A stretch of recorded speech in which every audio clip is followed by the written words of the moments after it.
All right. Everybody, please welcome our next speaker, Rory Colgan. Rory, bring it on out, man. Woo! Woo! Yeah! Thank you, sir. Thank you.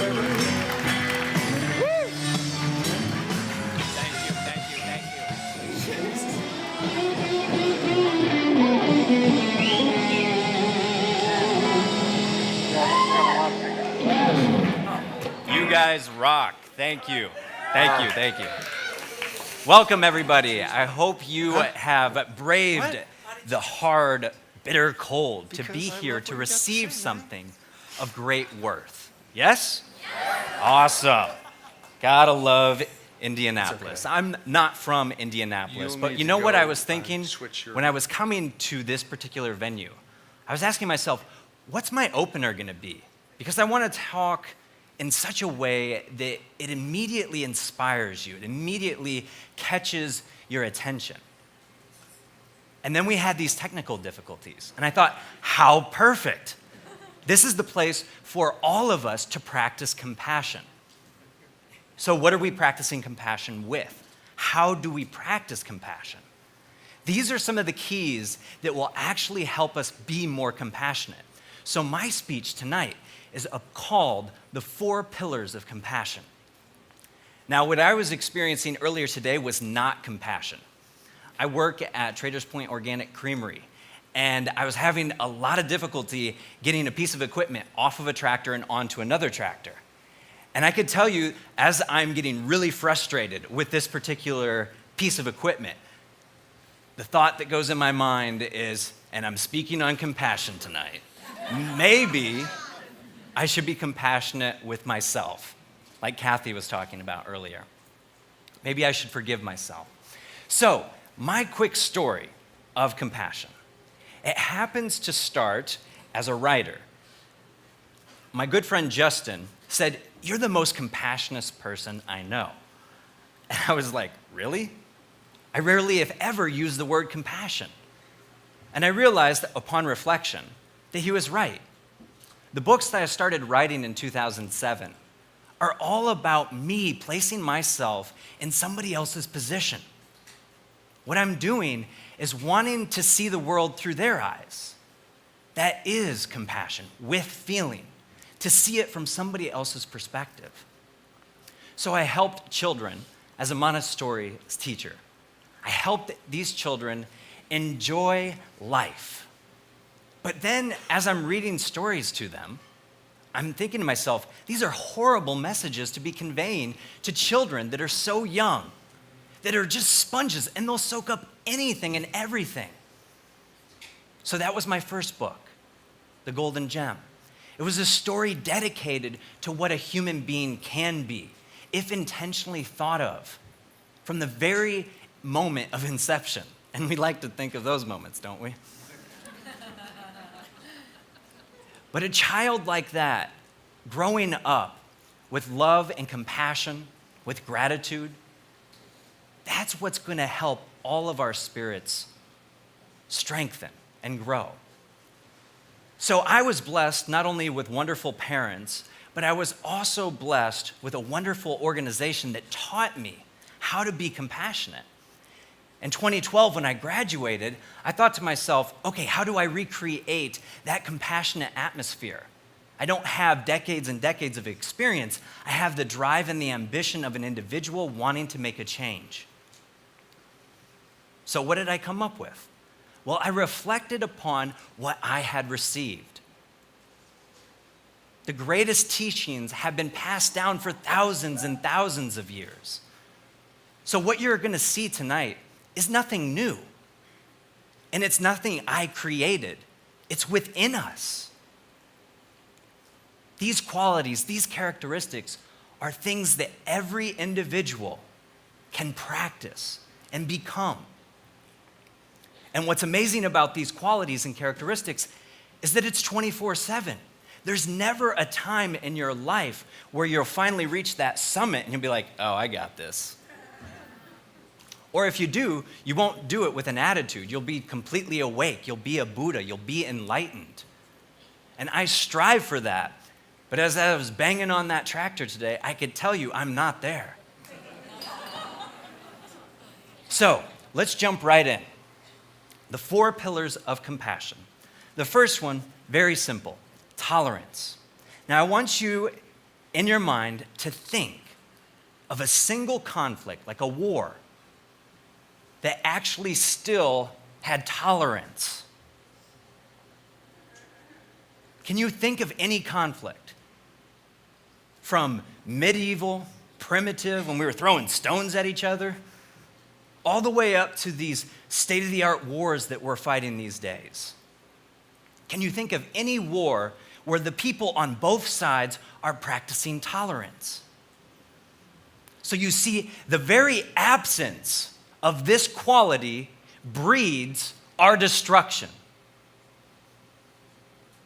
So if we want to reach compassion, let's start with the pillars, the foundation.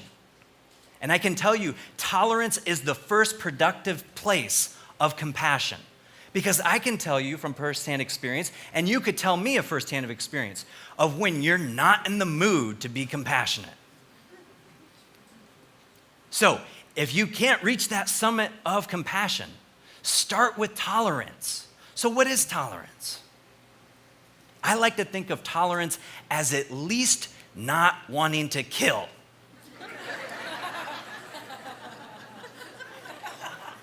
Now that's metaphysical, but also think of it physically. Just think if we did that for compassion.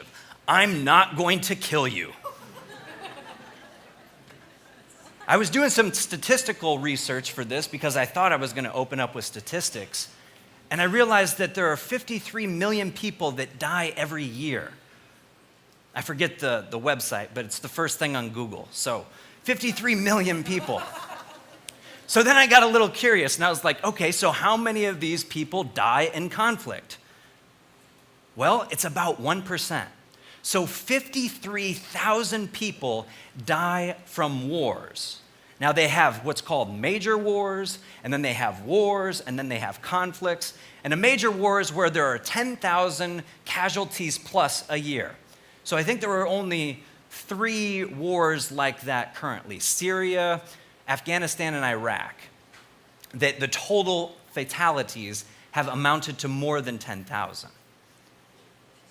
So we're killing each other 53 million times a year. So tolerance, as being, I'm not going to kill you, is actually a really practical step. All right, the second one. Now, what I love about these pillars is that the second pillar and the third pillar, a lot of people switch. And I tell you, you really can't reach compassion if you switch them. So let's start with respect. What is respect? Well, we all have our own definitions of it, and I sometimes get in conflicts or discussions on Facebook about my definitions. Because apparently, they needed more words to understand those definitions. So let me tell you what I think of when I think of respect. I think of it as being valued or appreciating. So if you value something, then you're actually over the negative hump of, I'm not going to kill you. I now value you. And so you see, people, as we reach compassion, you actually have to value people before they do a damn thing for you. You will never, ever reach compassion if you want to be respect after the action. But that's what our society teaches, and it is wrong. We will never get to compassion if we have this dyslexic moment with compassion. So, let's go into the third question. The third quality is listening. So now that I value you, guess what? I'm not thinking thoughts in my head when you're talking to me. I respect you. I'm listening to you. I may disagree with you, but I'm actually listening to you. This is an important quality. Listening in itself is healing. It's so warm for the soul if we can just listen. That's what Kanal was talking about. That meditation is powerful. It's dynamite. It's transformative. It can help you mount any obstacle, transform any negative habit by just simply being yourself and allowing yourself to be. That's what we call inner listening. So here in the world, we need to listen to each other. And it doesn't help if we have a monologue in our head while people are talking to us. There's a difference between I hear you and I'm listening. Why? Because listening leads to understanding. So you see, this is all of what we have to do before we even get to compassion. And anytime somebody punches you right in that button that wants you to go, oh, God, I want to kill that, you go back to tolerance.